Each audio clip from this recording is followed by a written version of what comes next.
Hey y'all. Hey, wholeness. Throwing them fingers up.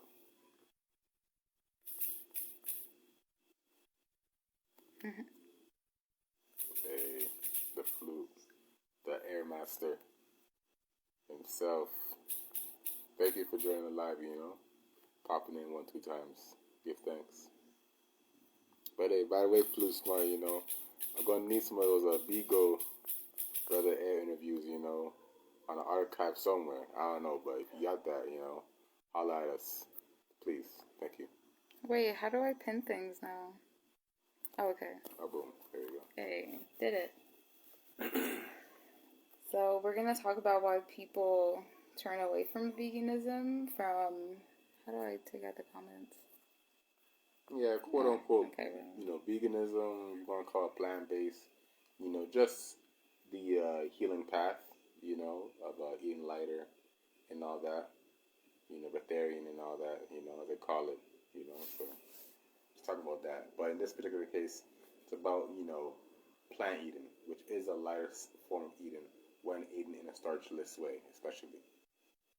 Mm-hmm. Thanks for all the love. Good thanks, Blue. Will do. Mm-hmm. Yeah, so we wrote a couple of notes, a few points here. Yeah, it's off the top of our heads, though, like why would someone just that was on a pleasant path, doing the herbs and all that, they're fasting at 1, 2 times, they're doing the juices and all that, like what would make them revert back to eating meat, What's the mentality? What's the psychology behind it? The holisticality behind it. I would naturally say a healing crisis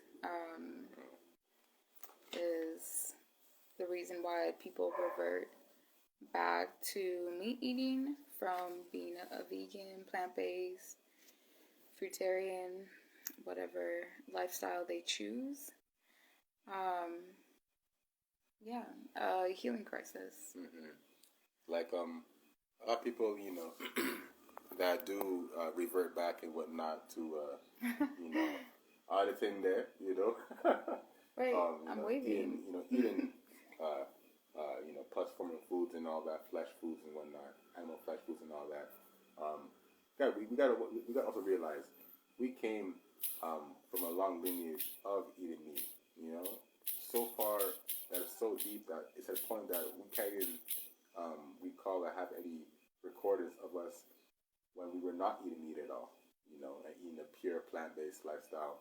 Or before that, a fruitarian-based lifestyle, and culture, I should say, in exact, it's been definitely, a long time. So for us to go from, that to like, eating plants and whatnot, purely just only plants, eventually you're gonna go through some stuff, A lot of people that are, ex quote unquote vegans and all that, they're like 3 to 4, 5 years in only, and they like came into what, the 20s, whatever, and they got 2 decades at least, let alone intergenerational flesh eating as well too.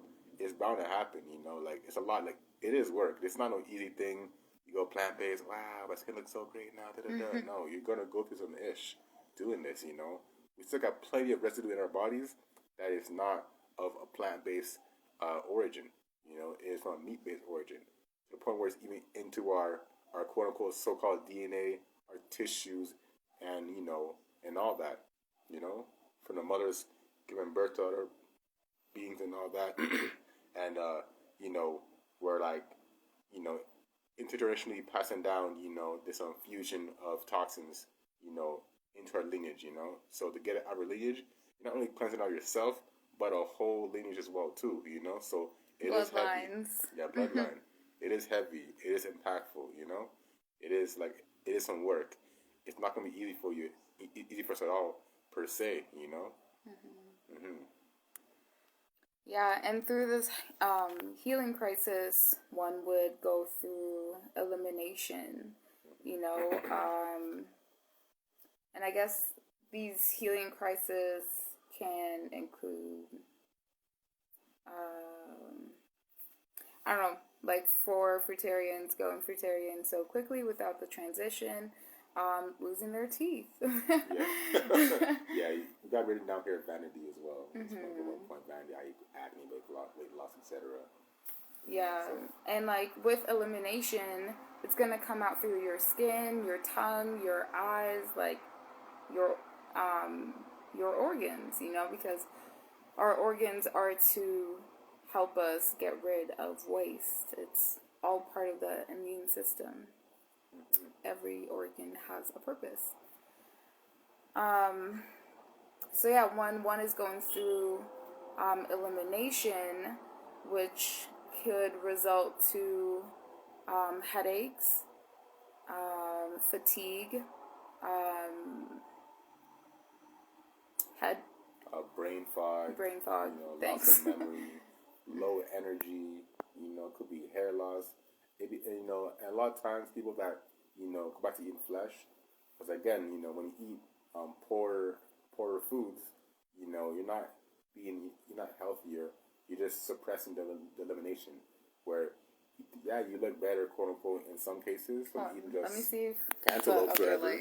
The reason why you look better, you feel better or more energized is because the addiction, you were going through withdrawal symptoms and whatnot, and a heavy detox, and now you go back to eating flesh, and those are gone, and all the symptoms and whatnot is gone as well too, and you're more comfortable in that state rather than dealing with the true, darkness within you pretty much, a lot of times it is out of vanity because someone has pimples on their cheeks, so they go back. They too much fruit for pimples, and now they get scared because they don't look good, and they don't, instead of going through it and going to the next side of it, we're gonna feel even better and have a higher energy level that is from deep inside, and it's not external. They turn back, lose their faith, like, oh, forget it, it's too much for me, I can't, and all that, because they lack the right fundamental structure of knowledge of how to approach this kind of liberty. They're approaching it from a whole Europeanistic standpoint of, you need B12 and all that kind of, technical terms, and doing all these mental gymnastics, of reason why they should eat meat and all that, and try to bring a spirituality to it, and this is and that, and it's like our ancestors used to eat meat, so. And I need also ancestors needed B12 too, or what is it again? What nowadays? What is it nowadays? There's just a whole laundry list of minerals and vitamins. Riboflavin, niacin, this is and that, and it's just it almost brings like a food related anxiety almost. Making sure knowing that you're not getting it all in from eating just this and that. It's just unnatural. It's unnatural. So here we go.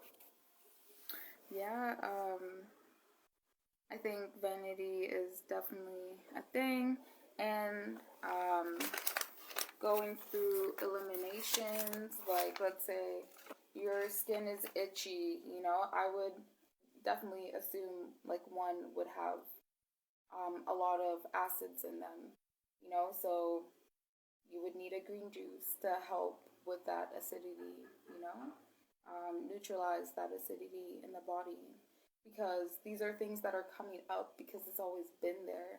It's been lying dormant, suppressed under even more constipation, yeah. What else? What else did I write?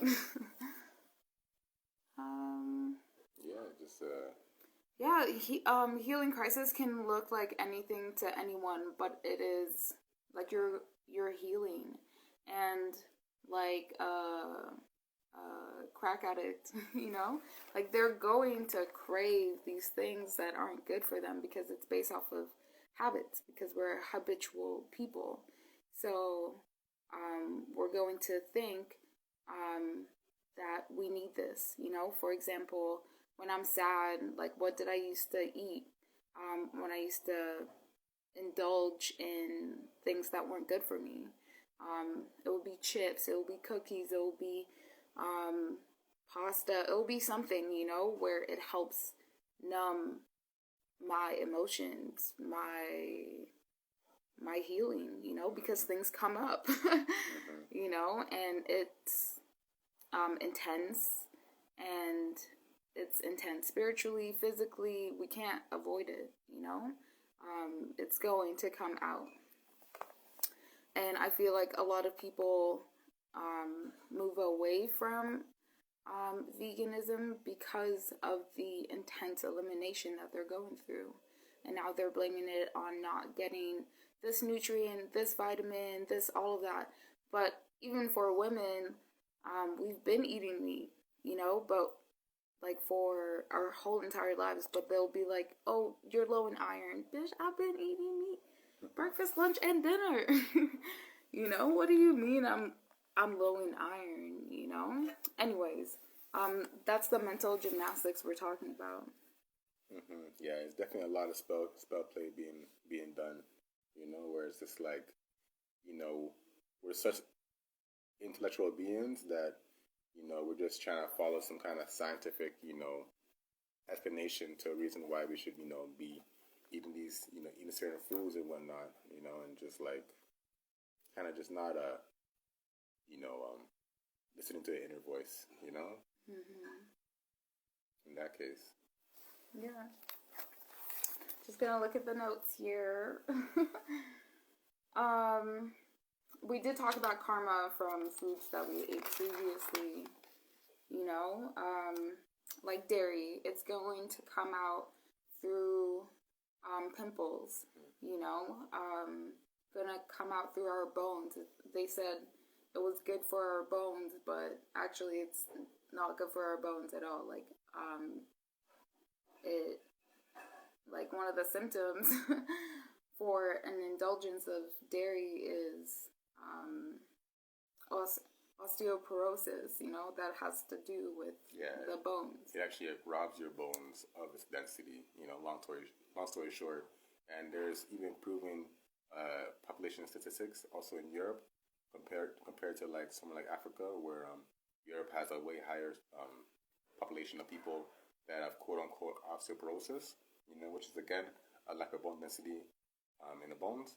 And people in Africa have a higher bone density than people in Europe, solely on the fact of dairy alone. But go to Africa, you're not seeing that much dairy at all compared to like Europe. It's like night and day. But I do gotta say one thing as well too. That's a big game changer for a lot of people, is that they're not cleansing out what's inside of them. They're just putting in something new. They're not cleansing out the meat eating they did for decades, because it's sticky and lodged up in there, A lot of people do not realize just how much nuclear plaque is developed in our second brain, aka gut intestine, which is also affecting our first brain and whatnot, and our whole body, and it's actually creating a dictatorship and tyranny on our thoughts, actions, and cultures that we express in this realm, and a big piece for cleaning our bodies out is enemas, lemon enemas to be exact, because I notice people that don't do enemas, they go back, because like they just got a sense that like they just haven't gone the full the full transit of elimination. They go only halfway, but like enemas, you get it really all out, So again, shout out to Enema PDF as well too. Check it out on our profile page as well too. Donation based and all that. But yeah, it's definitely the animals are a big game changer. Like people gotta realize that hey, like we need to be doing more animals now as a community, especially the Black community as well too, because that is our target artists as well too. It's very, very important. Like there's not enough talks about enemas. Not enough. Like I mean enemas consistently. Amp it up. Do more water. Do more lemons. More potency. Add it in. I ain't telling you to go do it 80-day fast. Just do an enema. Just do some enemas. I guarantee you, you'll be getting more results than someone that does the 80-day fast, 40-day fast without enemas, you know? So we're doing, you know, if you're going to be doing the work, gotta do enemas too as well. That's definitely a part that's one of the pillars of health, you know? It's holding the foundation of, you know, the knowledge we're going to pass down to our next generation. You know, it's one of the enemas, you know, especially. Yeah, because not only is Sorry, getting the water. not only is mucoid plaque constipating the body, but so is the amount of poo that we haven't released from decades ago. Fossilized poop. Fossilized, literally. You would know when you do enemas. You know what I'm talking about. When we say fossilized, hardened fecal stones and mucoid plaque and strings and parasites, it is real. It's inside all of us. From Serena Williams, she got it, to flipping Tyra Banks. I don't know. Everybody got it. Buddha, you know, I'm sure he had some white rice, you know? Gandhi got all that joint. You know what I mean? Everyone, we all have it. I'm talking about 72, all of, you know, loads of it. Yeah.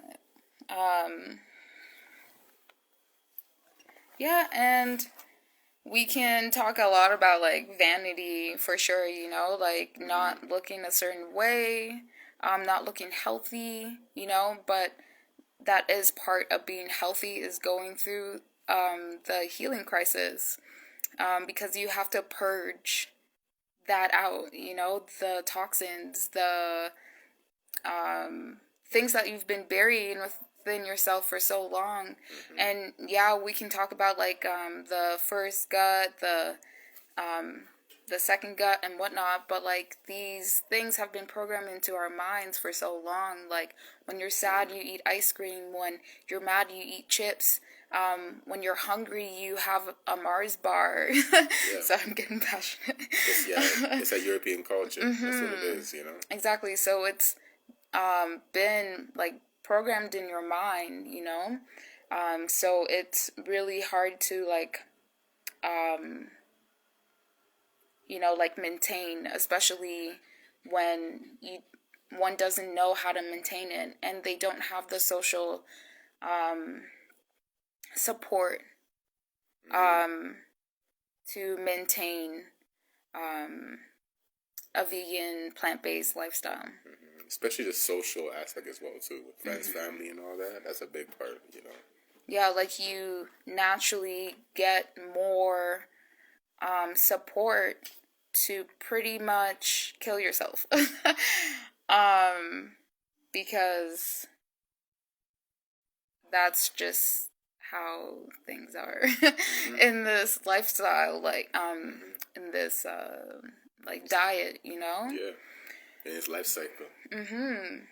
You know, like we naturally think that you live until like 80 or whatever.